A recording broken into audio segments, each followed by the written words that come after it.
We back. Hit that like button, people. Subscribe. Share the vid. Let's start today's show out, man. And talk about ADOS critics and ADOS so-called allies. And I break them down in these two groups because they're different. The ADOS critics, these are people that say ADOS is being divisive. What's behind them is that they want to be included. They feel left out. They're like that kid in high school when all the kids are paying attention to the latest sitcom that came out or movie, and their parents haven't let them see the film, so they feel left out from the rest of the group. The other group is the so-called allies. And the so-called allies is people who say, okay, we're going to fight for reparations, but what is the plan after that? And what you hear from this group is that what they really want to hear from ADOS is that we're going back to Africa.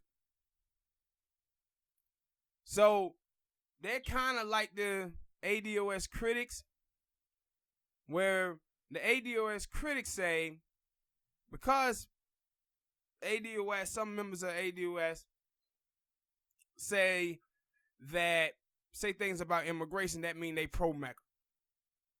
They pro-Trump. This is how this other group is, the so-called allies, who say they for reparations, but say ADOS is anti-everything that's Africa. And what they're basically saying is that if you don't want to go back to Africa, you anti-African. Now, what's crazy about this is that they never asked themselves, what African nation have negotiated for reparations with the U.S. government for black Americans like Israel did with the German government on the behalf of the Holocaust victims? When have we, as African Americans, got that type of support from Africa? Never. Never. But Africa is 90% black. But somehow these people believe that 14% of a population in the United States of America should just pack up everything that we have here and move back to Africa without having a plan from the government in Africa. It makes no sense whatsoever. And so what you see from these people is, instead of fighting and using their platforms to talk about reparations, they use their platform to distract, to criticize ADOS because they don't want to go back to Africa, because they don't have a plan to go back to Africa. And what was amazing this week is that a senator over there in Africa, a plane got shot down by the African government, I think it was in Nigeria, that was trying to allow African Americans, pretty much similar to dual citizenship, to come back to Nigeria. And the senator was saying how he wanted black people to come back, African Americans to come back, and that Africa should be working towards that. Now, this dude, he has a Twitter account. What was amazing, that in the Twitter account, you see a couple of things in there. One, you see that the Nigerians that's over there in Africa, yeah, they're totally different than the Nigerians that's here in the States. Like, you see that. And the things that they were saying about African Americans is similar to the things that you see Mexicans in Mexico say about Mexicans here in the States. And what they were saying was, why would African Americans want to leave heaven to come to hell? See, people in Africa, they think African American got it made in the shade over here. They think we balling over here in the States. And that's because of black celebrity. The goddamn decadent veil. But one of the things that you didn't see, and it was thousands and thousands of comments from these Nigerians. You didn't hear no Akata talk. You didn't hear none of that talk that you hear from Africans here in the United States of America. None of it was there. And I never see that from Africans who actually live in Africa. And I said one thing about Africans here that we as African Americans have to start to understand is that Africans here in America are anchored in whiteness. Just like suburban black people are, the Boulets. And there's some of the same stereotypes that you hear from African Americans who live in suburban neighborhoods say, those are the same ones that the Africans be peddling too. And all of it is anti-black tropes that was created by white people. All of it was. So, but the so-called allies of ADOS, y'all can spend y'all time better talking about reparations, man. Y'all got to stop putting the goddamn cart before the horse. We should be focusing 100%. We should be focusing on reparations, bro. Not what we gonna do once we get it. Because we don't know if we gonna get it. All the energy is supposed to be behind this. Not going back to Africa. And then my whole thing is, too, about going back to Africa. African Americans don't know the languages over there, the culture over there. Africa is just a continent of 54 countries that are full of goddamn tribalism. So, if we get $10 trillion to $14 trillion, which is owed to ADOS, that money ain't going to come in one swap. This is going to be over decades, and probably even centuries. My thing is, what would make us African Americans going back to Africa? What would make us any different than the white Europeans that going over there colonizing Africa? The Chinese that colonizing Africa? Because wherever black people go, we're going to be in a fight to build wealth. Like, you can have wealth, have that $10 trillion. You can have that $14 trillion. But at the end of the day, no matter what country you live in, to have wealth and continue to build wealth, you're going to have a land base. So here in the States, if African Americans was to get reparations, the first thing they're going to have to do is fight white people over land. Whether it's going to be economically or a war breaks out or some shit like that, because they just ain't finna give up their land for free. They gonna want to keep their land, because this is how white people then built all this wealth in America, off of that land. When we go back to Africa, shit, white people there own most of the land in Africa. And as you also can see with all the people who, again, who be talking all of this ally shit with Africa, it's like you see some Africans over there trying to take the land back that white people stole from them during the apartheid, and you got some of the goddamn Africans over there siding with the white farmers. Siding with the white farmers. So before, and this was one of the things that these Africans, these Nigerians was saying in the comment section. They were like, yo, before we bring Alpha African Americans to come home, maybe we should do our part over here in Africa first. Because we haven't done our job to give them a reason to come back home. So our government over here sucked. So they was talking about how they was living without lights. Said it wasn't roads.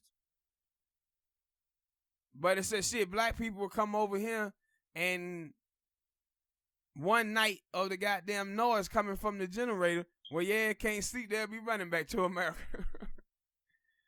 So you have that group of people, man, that they whole basis is ADOS is anti-Africa because we have no plan to move back. But the same thing goes for the Asians. Same thing goes for Latinos, Muslim, anybody in this country. African Americans cannot always continue to be the first one to do stuff for others without us having a plan from those people. See, in 1960, we fought for the Immigration Act for those people to come here to the country. We didn't get no cosign, no nothing in return from those people. It's almost like dry begging. Somebody call you up and say, hey, man, I'm having problems with this light bill. I don't know what we're going to do. I don't want the kids to be in the dark. But I don't know how I'm going to get this money, man. I done asked everybody that I can. But he never fully come out and ask you for the goddamn money. Because he dry begging. He wants you to offer it to him. And once you offer him that money, he takes it, right? And then a month later, 2 months later, you ask for your money and you know what that Negro say? I ain't asked you for no money. I ain't asked you for no money. And this is what we get with these other groups. Because the truth of the matter is the other groups don't ask us to fight for them. Mexicans don't ask for us to say black and brown people. The other folks don't ask us to say people of color. We just introduce these people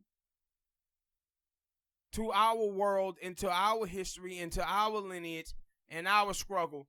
And then, once they succeed and we never focus on the fact that they continue to be racist against us. Black people don't. We never focus on that. And this is like, black people have to get to a point where we start asking something in return. If we gonna be fighting for immigration, then we need the goddamn Latino caucus to be saying we gonna do this, then that, and vote on those issues pertaining to the African American community. We can't just be up here supporting immigration, and we support immigration more than Mexicans do. We pushing it harder than Mexicans do. I said, we can't continue to do this. And see, and a lot of us, now with the ADOS movement, you see what happened when we don't do it. When we start saying black first. When we start saying ADOS. Or foundational black Americans. We're going to focus on us. Now you hear all these other groups want to complain. Say we being divisive. But all of them have been saying the same thing, and the only use that they have for African American is still in our lineage. Like you had in the early 2000s, you had Muslim saying Muslim is the new black. Now you got gay people saying gay is the new black. And it's like, dude, you can't be talking about African Americans if we've been made whole. Like our struggles are a thing of the past. And now you can take it and use it as a way to push your agenda. But we have allowed them to do this. We have allowed them to do this, man. But that's the so-called allies. That's what their whole thing is. Is black people, ADOS people is anti-Africa because they don't want to move back. They don't have a plan to move back. Which is ridiculous. The ADS critics, y'all know who they are. The Talib Kweli of the world. And they thing is the same. If you say anything about immigration, then you pro-Trump. Because those folk only care about beating Donald Trump. That's all they care about. And I'm going to talk about that a little bit later. Next topic. Hit that like button, people, subscribe. The next topic I want to talk about is Jay-Z becoming a billionaire. And is it good for ADOS? And the answer to that question is no. This is the biggest problem we have in black America. Is that white America keep thrusting these people in our community who are not the majority, not even close to being the majority, and saying, look, black people, Jay-Z became a billionaire. You can become a billionaire too. If all black people can believe that they're going to become a billionaire, then there's no need for black politics. And that's why black people don't vote the right way in America. Because they don't believe they need to. They believe they can do all of this by themselves without even truly taking into account what Jay-Z's story is. First of all, Jay-Z, mom, college educated, had a great job. Dad did too. When Jay-Z was 17 years old, Jay-Z was already worth $1 million when he was 17 years old from selling drugs. Now, Jay-Z selling drugs in his community lowered the property level in his community, which allowed white people to come into his community and gentrify it. Then Jay-Z becomes a rapper. He sells consumerism and materialism to black people heavily. And then the Reagan tax cuts, the Bush tax cuts, the Trump tax cuts helps him become a billionaire.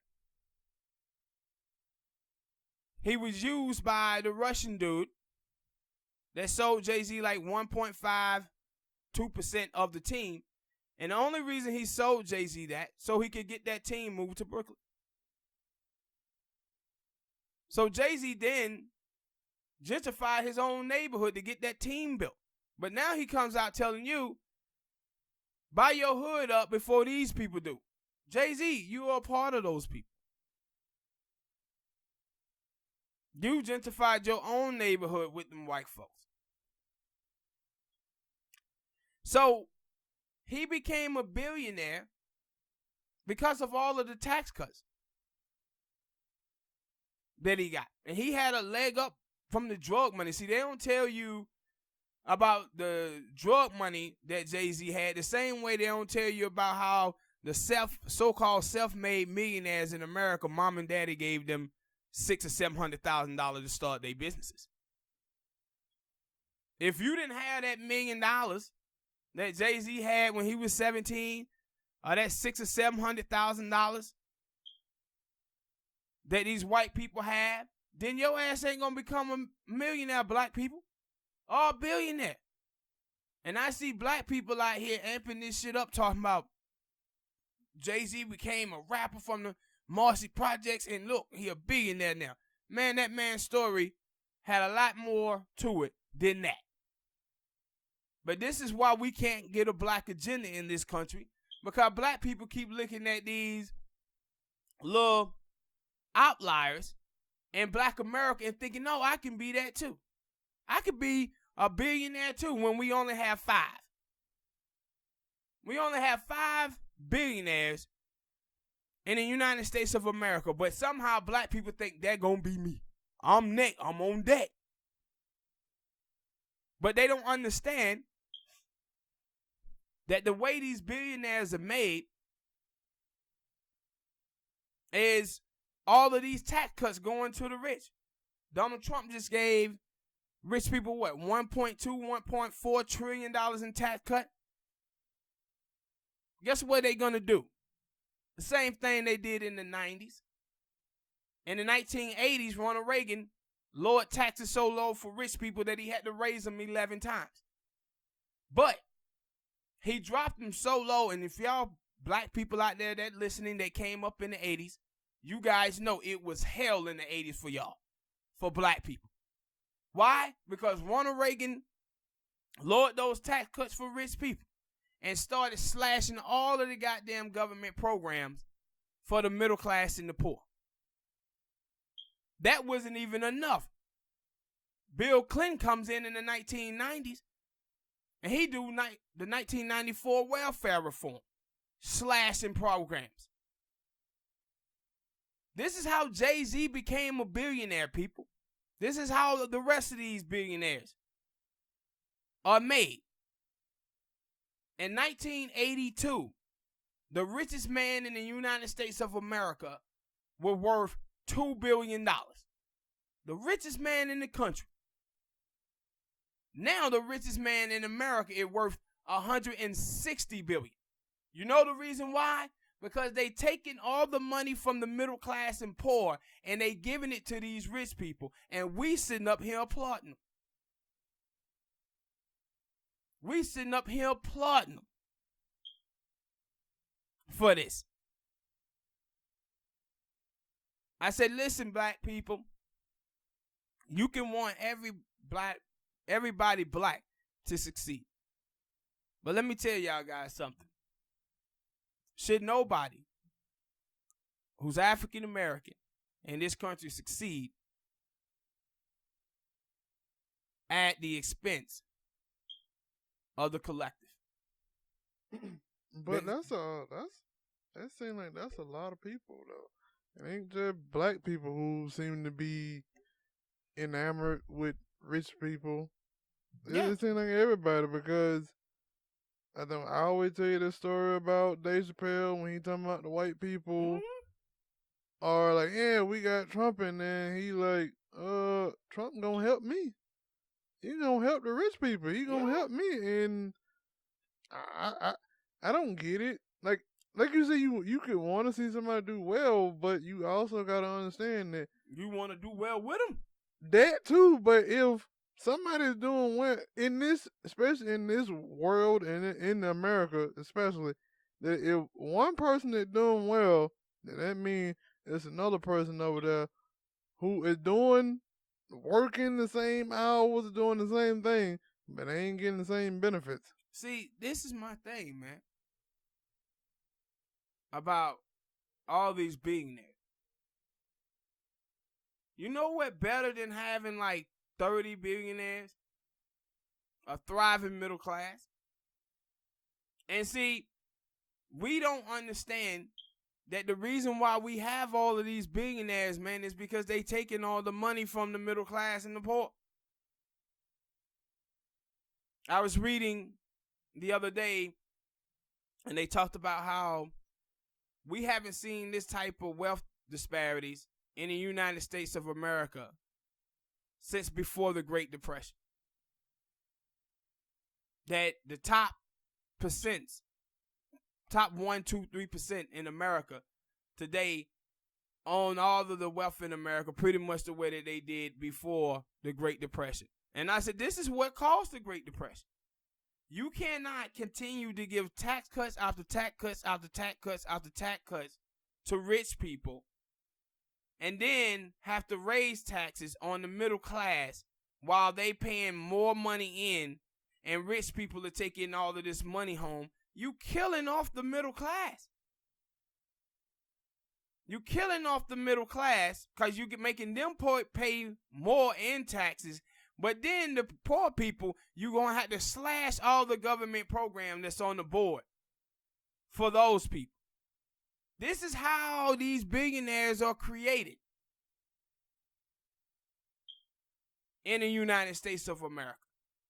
And my thing is, just like I see black people cheering Jay-Z becoming a billionaire, this is the same shit that black people was doing with Barack Obama. When Barack Obama came out of the White House, he started doing Wall Street speeches. And they was paying him $500,000 a speech. And black people was out here cheering it. Talking about, yeah, let this black man get it. What? He getting it at the expense of you, fool. In 2008, black people lost 2.5% of their wealth because of that housing crisis, because of them bankers on Wall Street. Those folks in 2007, 2008 gave Barack Obama almost $2 billion. You think them folk gave him $2 billion for no reason? Shit, you got dudes out here in America who go on a date with a woman, and if he paid for dinner and a movie, he expecting for JJ at the end of the night. But y'all niggas want to believe that these white folk gave Barack Obama $2 billion to run for office and wasn't expecting anything in return. No, the reason why they was giving him that $500,000 for those speeches is because he went in there and he did their bidding. Black people lost 2.5% of their wealth. What happened under the 8 years that Obama was in office?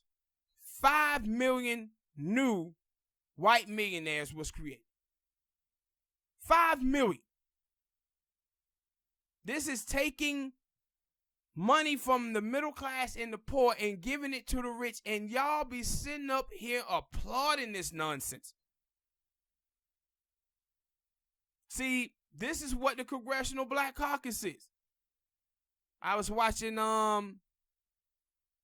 Yvette Carnell the other day, and she was talking about the CBC, how they was having a fight with how much to sell out for to the Wall Street. Yes. Yes.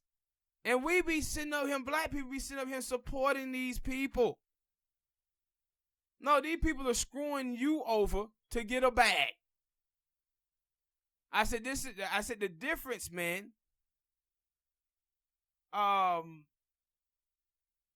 With Obama and white people is that we're gonna look at white people with a caution. We're going to look at white people with caution. But black people, we let them in the door because they look like us. And they be the main ones screwing us over. But we shouldn't be out here applauding this Jay-Z stuff. You can be happy for him. Happy for his kids. But don't ever forget that Jay-Z becoming a billionaire is at the expense of us. And it ain't nothing that he did. This is the way this country operates. That's the way this country operates. And just like Smoke just said, what Smoke just told you is that Dave Chappelle came out and he told the truth. Like, Trump is helping me. He helping rich people like me. See, Jay-Z don't tell y'all that story. He don't tell you how he became a billionaire. What Jay-Z tell you is shit like, hey, black people, don't be spending all your money on these shoes and clothes. Hey, black people, don't do this. Hey, black people, you need to gentrify your neighborhood before these people do. He putting the onus on you. And hiding the fact that the same people who he's talking about destroying the black community, those are the same people that helped make him into the person that he is today. Those same systems. At least you have Dave Chappelle telling you the truth about what the system is doing and helping him with his money. All right, people, hit that like button, subscribe. Next topic, I want to talk about black capital, black political capital. And I hear people say, yo, man, black people have no power. Nope.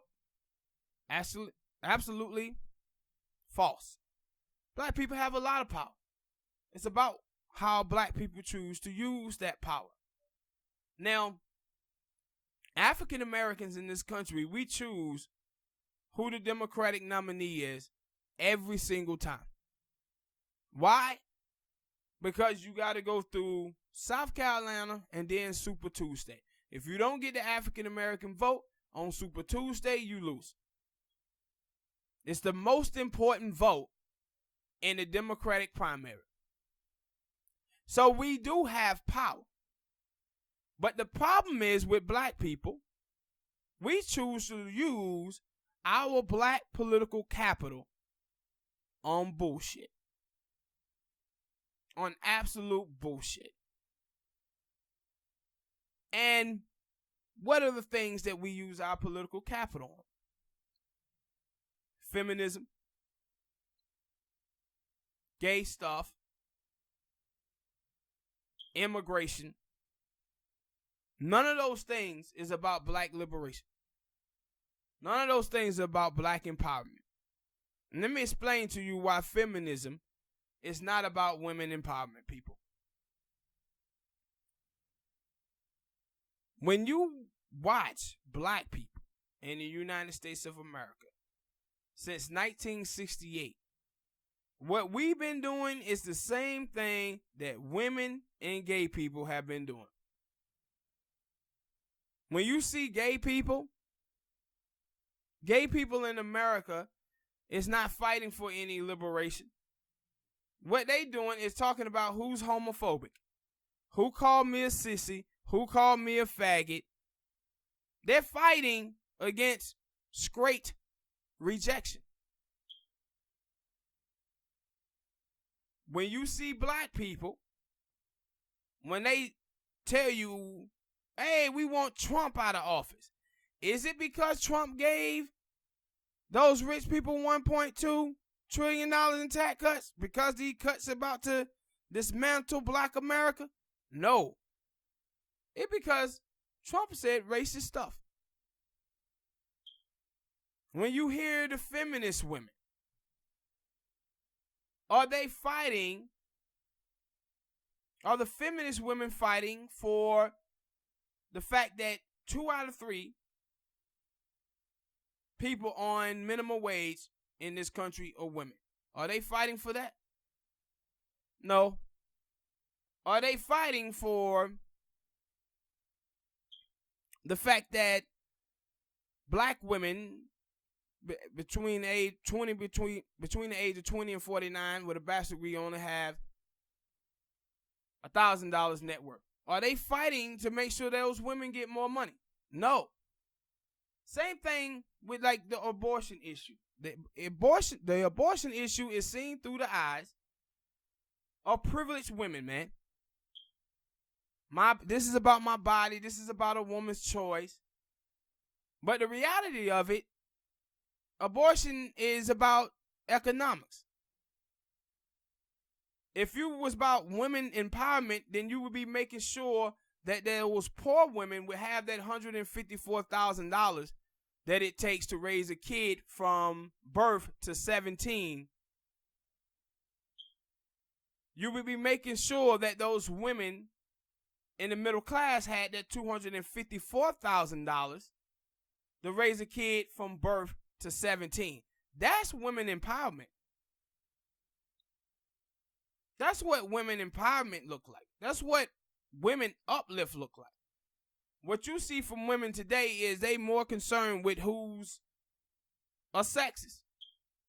Who said something that hurt my feelings. This is the same thing you see from gay people. Same thing you see from black people. That's why you see all of these people are so focused on Trump, but telling you they'll vote for Joe Biden. Because the racist stuff he have done to African American, it was all about policy, destroying them. Black people can't focus on that, but they can focus on a white person that's in front of them that said something racist to them. They see that happen. So they focus on those things. And that's how we have misused our black political capital. Because we keep fighting against white rejection. Fighting for white acceptance. I seen this dude, he was talking about, hey man, this young white girl. She was at her wedding. Full of white people in there. But she rapping some type of hip-hop record. And black dudes are talking about, hey man, she welcome to the cookout. I am tired of y'all Negroes in this imaginary cookout. White people do the bare minimum and y'all want to welcome them to a cookout. And you know the reason why that is? Because when you live your whole life fighting against white rejection, soon as white people show you a little bit, the bare minimum of attention that, hey, we can rap a black song, here you go saying they welcome to the cookout. No, what you really saying is, oh, if white people keep acting like this, I'm going to be welcome to their cookout. They ain't welcoming y'all black asses to their cookout. It ain't no cookout. And half of y'all black folk who be saying this stuff, hell, I wouldn't dare invite y'all to my cookout with your cooning asses.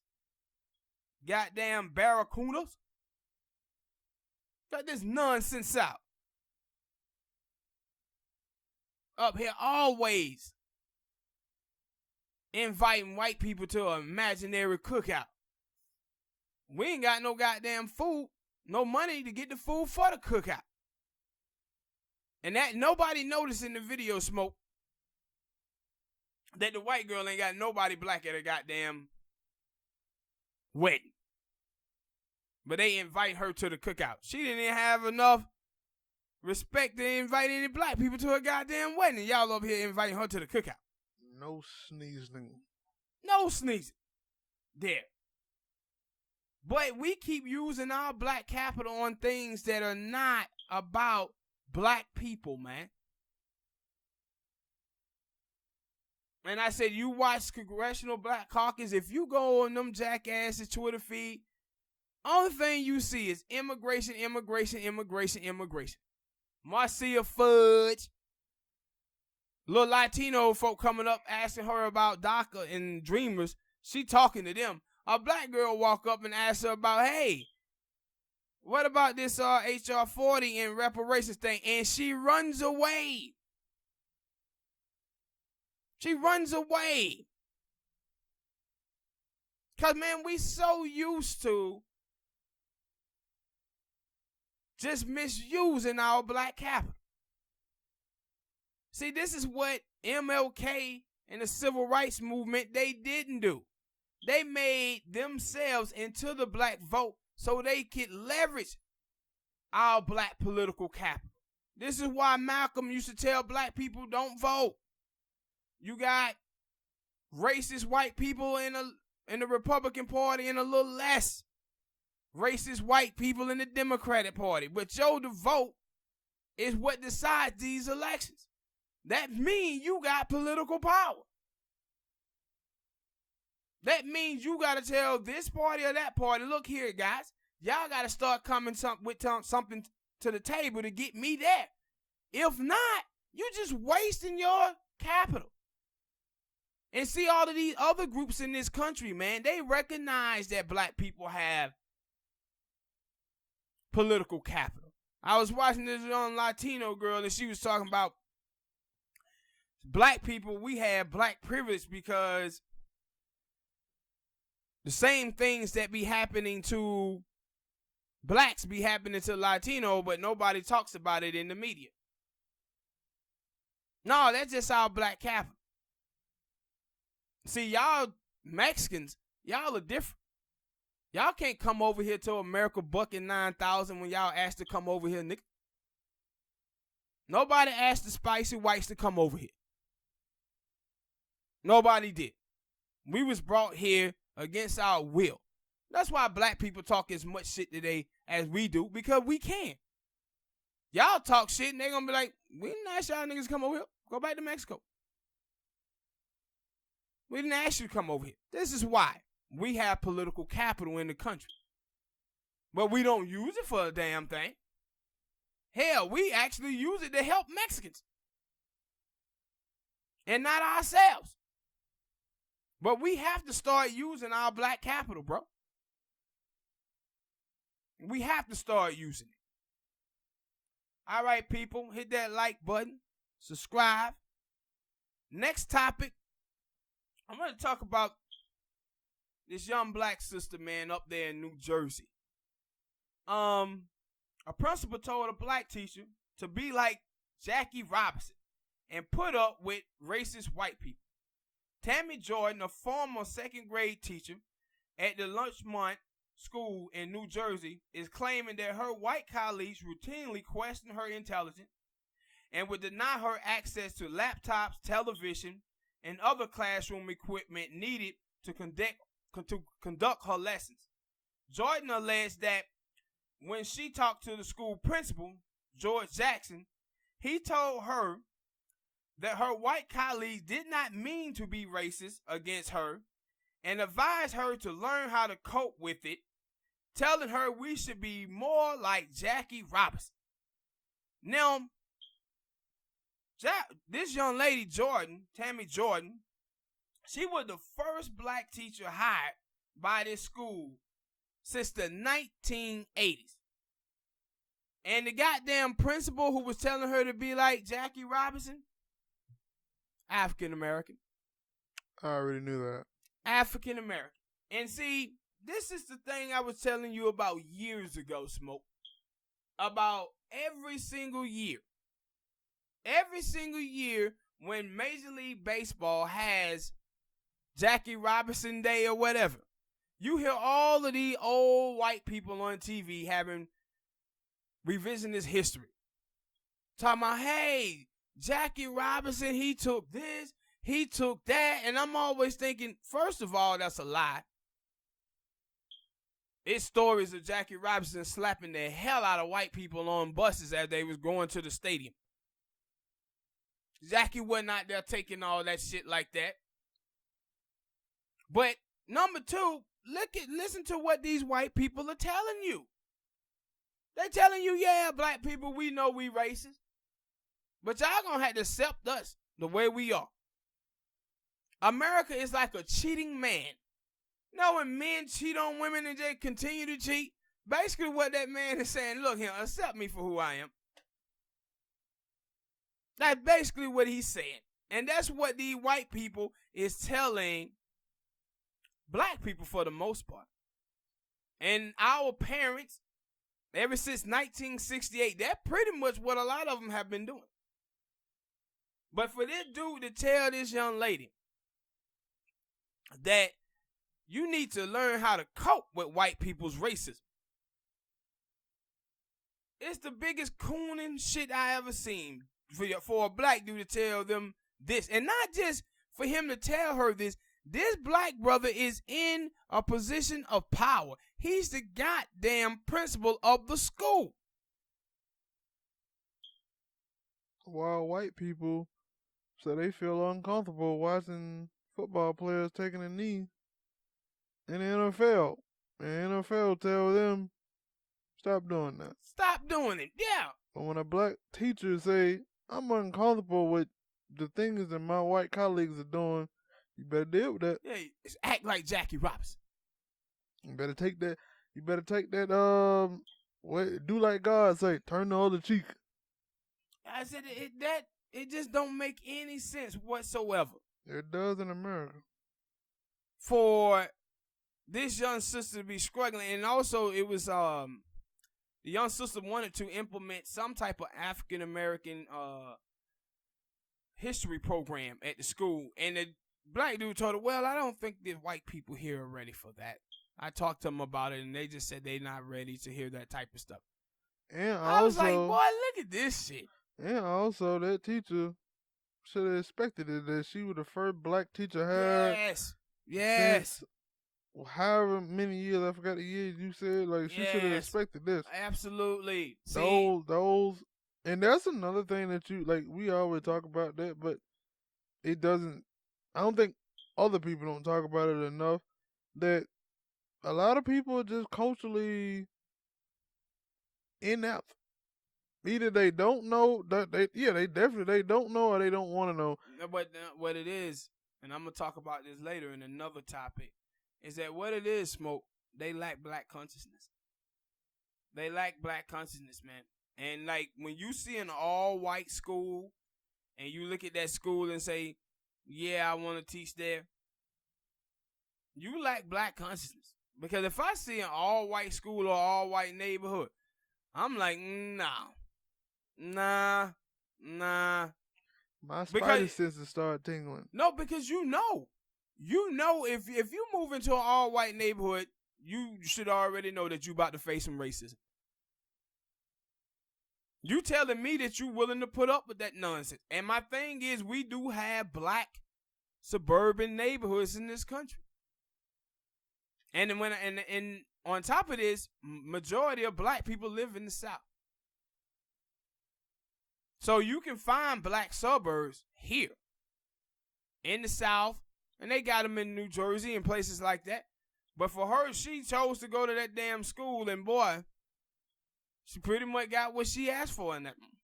But the thing for that dude not to, he just let you know he is 100% in his sunken place. And he like, look here, you better join me. You better join me in this sunken place. We ain't finna do nothing. So sister filed a lawsuit against this school. I hope she win it. I hope she win this goddamn lawsuit. But we have people like that in place, man, in this country. Black people where you just like, dude, y'all ain't even trying to push a black agenda to make it where black people are more welcome into these white spaces. You like, nah, we gonna be welcome doing what white people want us to do. Trying to be the modern minority and have respectable politics. Don't want to disrupt that white comfort. Yep. All about white comfort, man. Hit that like button, people. Subscribe. Next topic. Joe Biden. Oh, Jim Crow Joe. Jim Crow Joe is doing the same thing, man, that Kamala Harris did.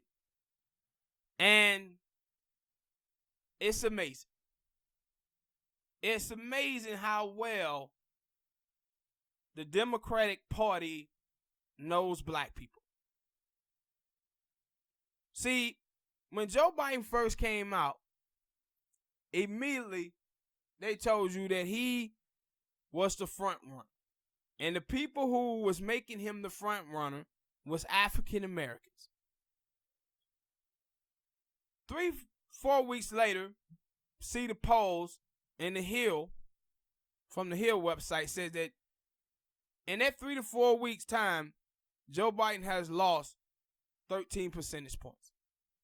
That's because of y'all ADOS family, the people on Twitter and Instagram and YouTube. We did a number on that motherfucker. We did a number on it. But what he was doing at that time, he wasn't even trying to take back his stances on the 1994 drug bill. But what you have seen him do is take back his stances on the Hyde Amendment for the abortion thing. See, he afraid of that. But black people, he like, nah, black people so stupid, they'll vote for me anyway. But these women, they won't. So he come out and say, it was fantastic how this worked. One day, he was like, yeah, I support the Hyde Amendment. Start trending on Twitter, people start beating his ass down. The next day, he come out and say, nah, I ain't for it no more. You would have think he would have done the same thing with the 94 drug bill. But no. He come out trying to defend that. This is how stupid they believe black people to be. But now, he show you that it's a little chink in the armor. Because he comes out and he says, hey, my number one agenda when I get into office going to be the gay community. And he starts talking about how we'd have had 5 black transgenders that have died this year. See, him going after just black people failed. But what he's trying to do is use gay people and black women, trying to get them to focus on sexual orientation and gender instead of race. This is exactly the same thing that Kamala Harris did. See, Kamala Harris, when she came out talking Wakanda, Cardi B, MLK, Howard University. She was going after that black vote. Black people laughed at that shit. Ate her ass up. Read a report that they says, you know what? Kamala Harris is trying to change up her campaign strategy. The plan that she had didn't work. She's trying to come up with a new one. And you know what she come out with? She comes out with, we need to do equal pay for equal work, and talking about gay stuff. I said, this is them again understanding that black women and gay people in our community will put their sexual orientation and their gender ahead of their race. Joe Biden is doing this, and Kamala Harris is doing this. I seen them putting out these reports where the media tries to brainwash Americans. And how they do this is they'll take stories like from the Politico. There was a story in the Politico and then MSNBC covered it. And they said, hey, Joe Biden is beating Donald Trump in Michigan, in Pennsylvania, in Wisconsin. See, they just mentioned Joe Biden's name for a reason. Because they want to condition you to believe that Joe Biden is the electable candidate. He is the guy who can beat Donald Trump. While at the same time not telling you that Bernie Sanders and then Elizabeth Warren and Kamala Harris were beating him in those same states. Where you got about 5 or 6 Democrats in this race who are beating Trump in a head-to-head race. But they keep pelling one guy. The mainstream media does. Joe Biden. But you know what? Just this week alone, Joe Biden had about 5 or 6 goddamn gaffes. About 5 or 6 gaffes this week alone. And everybody knows, if you haven't paid attention to the politics the last 15 years in this country, you know how fucked up Joe Biden is. Lord putting his foot in his mouth. But this is the guy who they betting on going up against Trump. But they already believe that they can sucker black America. But they ain't watching the black people who's on the media. Black people who is on the internet. They ain't taking that into account. That same way they didn't take it into account in 2016. They just wanted to focus on the black people who was in the media, who kept telling them, oh, black people, you got the black vote. But the thing is about the black vote is you pretty much had to get all of us on the same page to win. because of black pride with Barack Obama, black people got lost and went out there and voted for him because of it. That's how we all got on the same page. But in 2016, everybody was talking about Hillary Clinton and how Hillary Clinton was beating Bernie Sanders down with black vote. But nobody was talking about the fact that Hillary Clinton got less African American vote than any Democratic nominee in the last 24 years.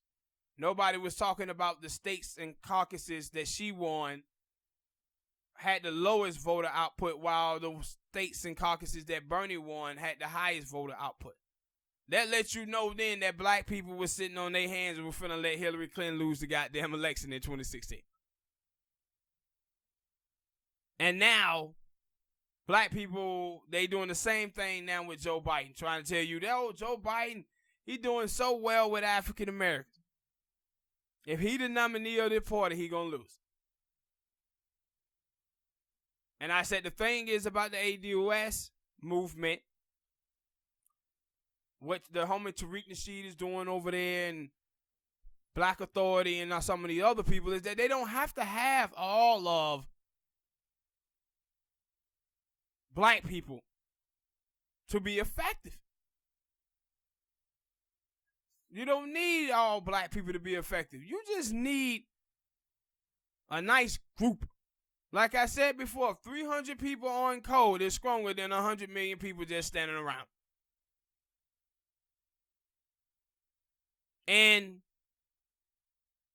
us black people, man, who want a black agenda, the Democratic Party gonna have to deal with us. They're gonna have to deal with us.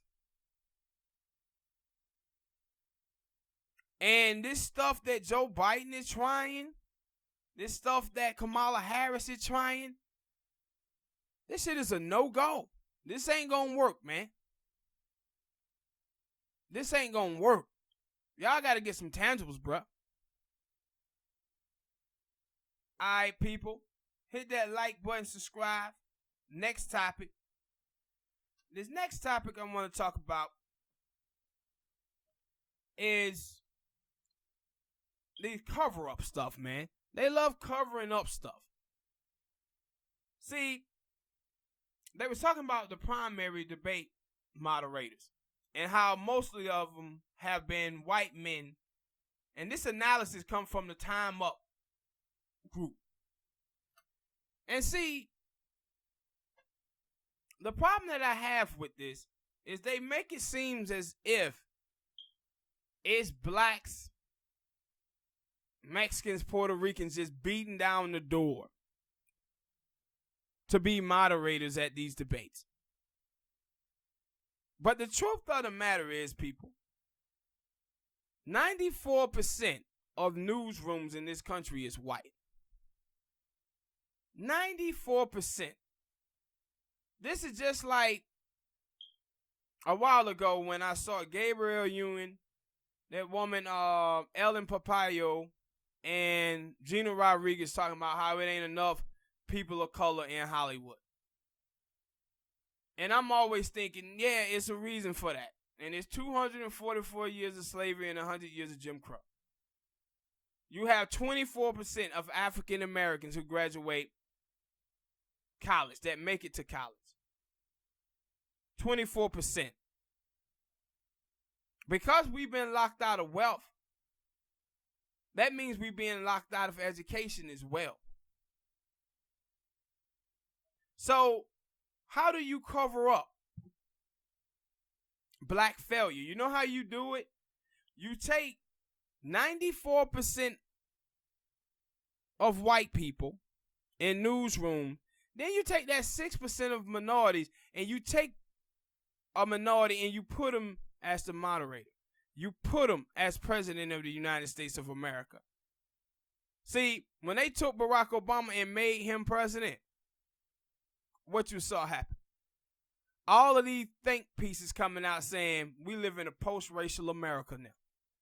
Because Obama's the president, now he done counted out the struggles and the pain of ADOS people in this country.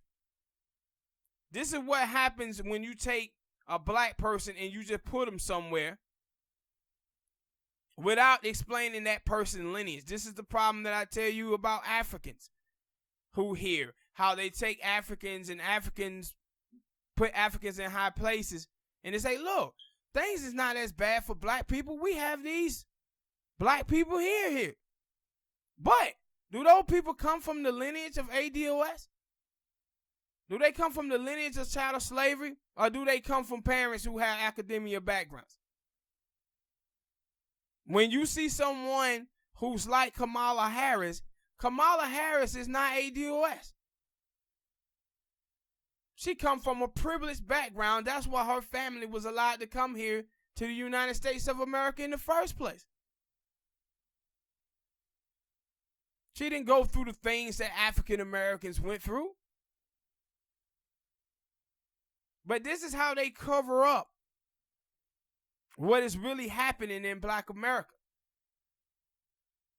And we be wanting to see somebody black in a high place so badly that we don't even understand that, no, what these people are doing is covering up what is really going on with us.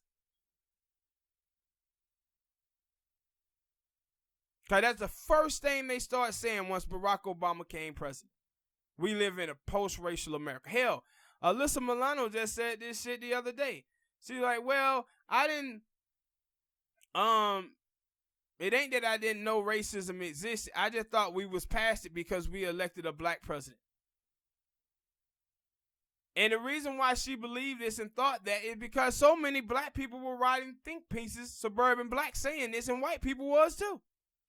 While white people and police was out killing black people. Yes. And saying the N-word on countless videos and everything. And the thing you must remember, as in 2007, as Barack Obama was running for president, then somebody put a doll of him with a noose. Yes, all that stuff was going on. But I'm talking about in 2007, Sean Bell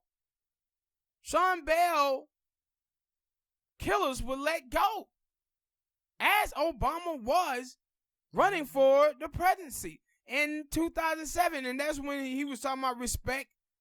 We got to respect the rule of law. That's when black people should have known Obama was suspect, didn't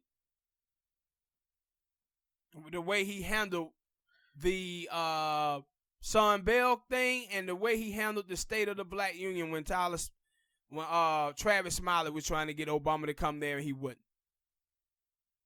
They should have knew then that no, some suspect right now. Yep. But this is how they cover up stuff. They make it seem like, oh, these white people just ain't hiring black people. No, it ain't black people there in position to be hired. And that's what we as black people have to start focusing on and getting a black agenda so our people will be in position to be hired, to be moderators of these debates. That's why people are like, yo, we need more black doctors. Then we got to have a black agenda to make sure that we have more black doctors. We can't just be sitting up here acting like it's black people sitting around with doctorate degrees and white people just ain't hiring them. No, we ain't getting the degrees. You got young black males out here at the age of 12, 13, 14 years old becoming the provider of their homes because their daddy was locked away on bullshit drug charges because of the Nixon administration, the Reagan administration, the Clinton administration, policies that people like Joe Biden championed. This is what black life is in America.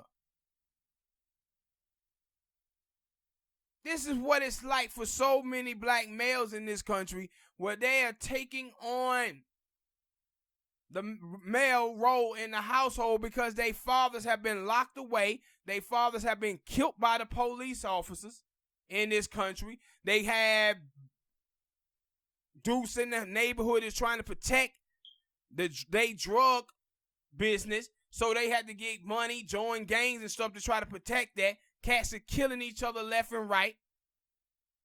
All of this stuff is what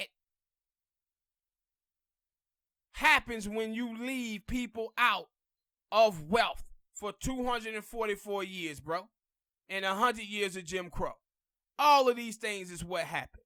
This is the same stuff that was going on with the Irish and the Italians in the 1930s, before white people made those people whole and made them honorary white people. The same thing. So we gotta stop falling for these okie dokes, man, that lead us out here looking crazy,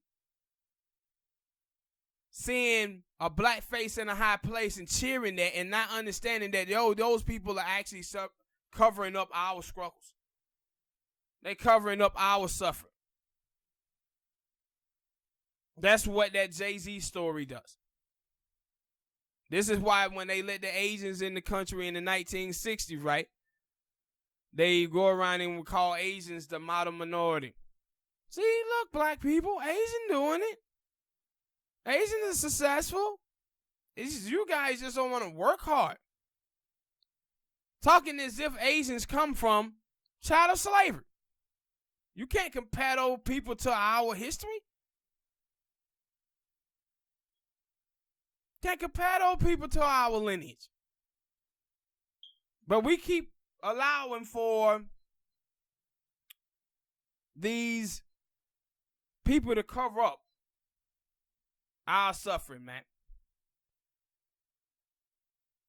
We should want black people in these places. We should fight for these black people to be in these places. But these people who make it into these type of positions, they must let it known that, no, I was the exception to the rule. I was lucky. This is what my privileged life was, and this is why I'm here. But many other African Americans' lives are not as privileged as mine was. But that's when you see 94% of the newsrooms are white, and people keep saying, yo, why they keep having all the white debate moderators?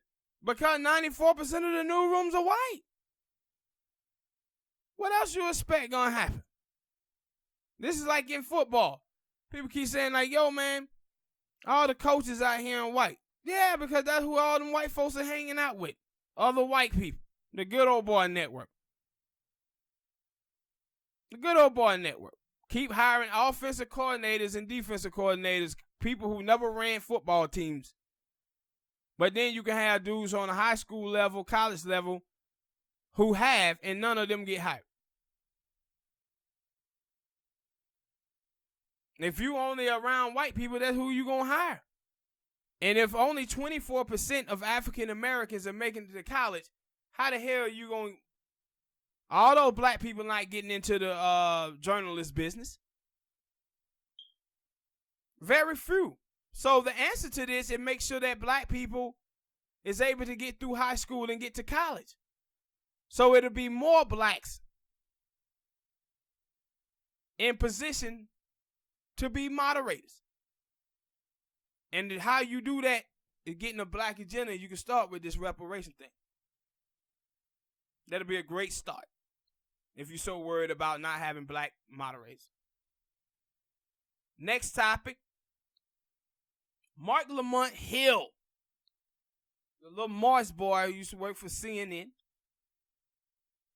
He comes out and he says Tupac is overrated and overhyped.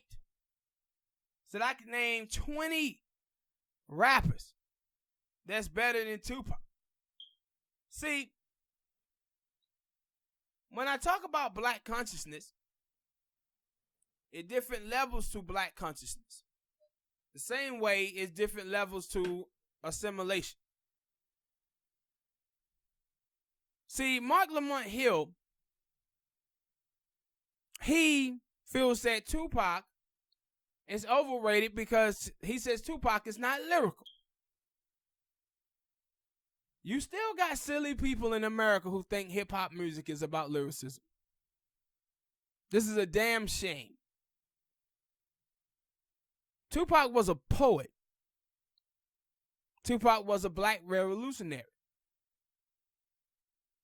The reason why black people, and that's just the people who hold Tupac up so high is African Americans. And the reason why they do is because Tupac music talked to those people's lives. When you talking about songs like Dear Mama, Keep Your Head Up, Changes, Ghetto Gospel, his music talk to black people. Songs like Blasphemy. That's why black people love Tupac so much, you moron. Not because he is lyrical, but you can't feel Tupac. And the reason why is because you come from a privileged life. That's why you don't feel his music that way. I remember listening to Bomoni Jones one time, and Bomoni was talking about Tupac. And Bomoni is someone that I respect. And the reason why I respect him is because the boy understands his own privilege. And he was like, yo, he said, I always tell people, man, you got to watch how you talk about Tupac. And he said, because a lot of black people in this country love that dude so much because he talked to them in their life. He said, me, I grew up in a pretty much rich black neighborhood in Atlanta. He said the lifestyle that Tupac talked about, he said, I never lived that life. I never was around it. But he said, me as a black person, my mom and dad still kind of anchored me in my black roots. But he said, what Tupac talked about, I never lived that. So it's that type of music that he made, it wouldn't appeal to me like that, even though he said, I liked it, loved Tupac music, because he was speaking for his people. And I'm part of his people. I was just a privileged person. I was a privileged African American. See, that's when you truly understand black consciousness. When you don't, and you got your black consciousness from some university by reading some books, you sound like Mark Lamont Hill. Mark Lamont Hill is like one of these wrestling fans who sit around and talk about, yo, man, that person can't wrestle. Meanwhile, Hulk Hogan is the greatest wrestler ever. The biggest wrestler ever. Shit, y'all grandmama could do a better leg drop than Hulk Hogan. Hulk Hogan was not a great wrestler. What he was, though, he cut killer promos, had a terrific character, and had that damn music. We are the real Americans. He had that shit and became the biggest wrestler ever. The reason why Tupac became who he was, man, is because he talked and represented for his community. See, when you see like people like Mark Lamont Hill, you have to understand something. Is that before integration, America produced Martin Luther King Jr., Malcolm X, Stokely Carmichael, Marcus McGarvey, Shirley Chisholm. We had all of these wonderful, great black people. Since we started allowing white people to educate black folk, we get Mark Lamont Hill, Melissa Harry Perry. We get these black folks, man, that lacks black consciousness. I was watching this young lady, I think her name is Natasha Roswell, and she a writer on the show Insecure. And she puts out a tweet that says, if you guys think that this Insecure writers is not black, actually look at this picture, we black as fuck. The picture consists, people, of a bottle of hot sauce, a bottle of Hennessy, and some cocoa butter.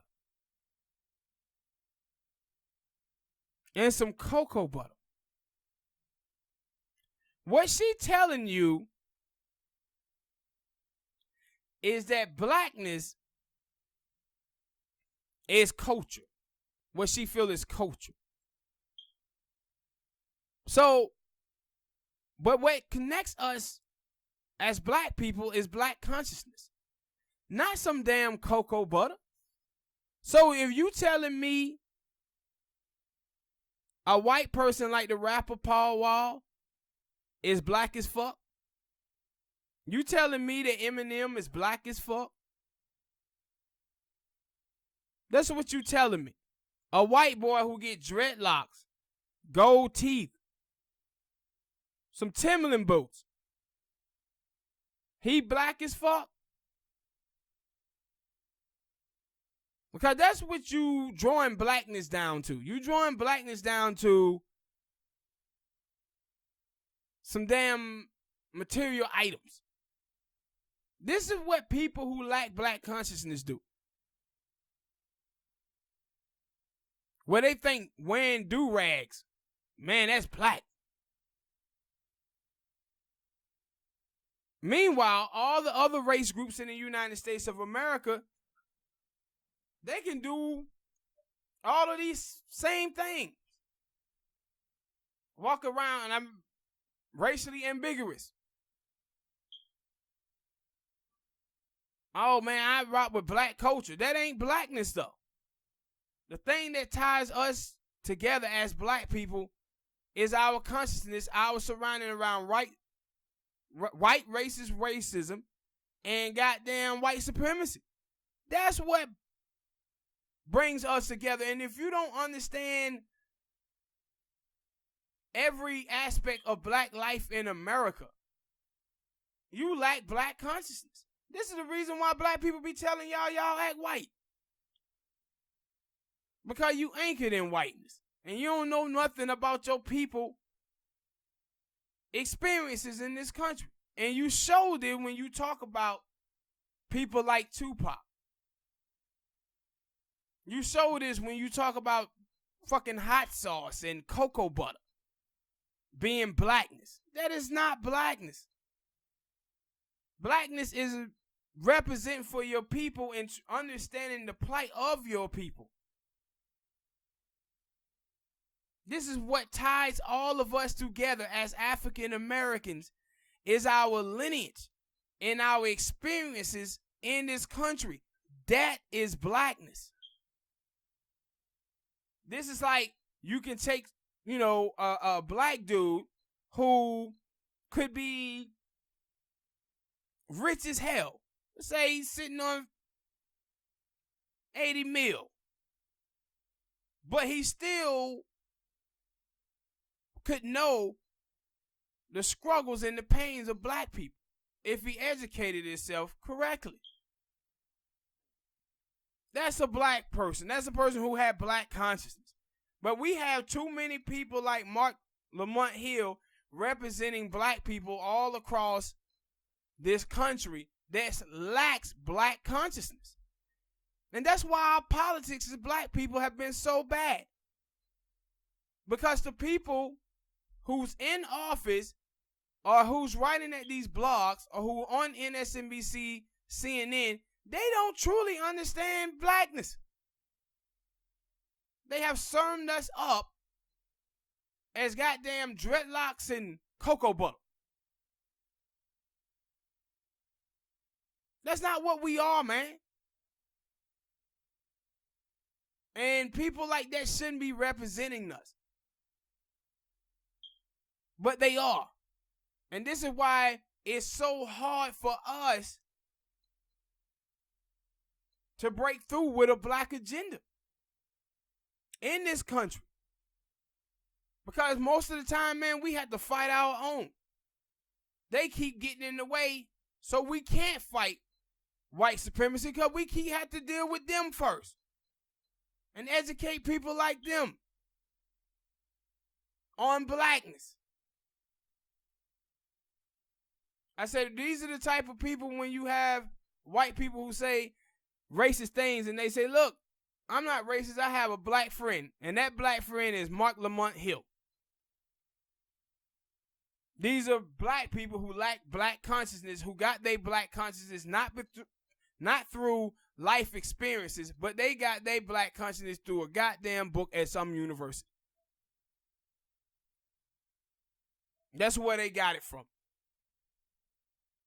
But all right, people, hit that like button, subscribe, and we'll see y'all next time.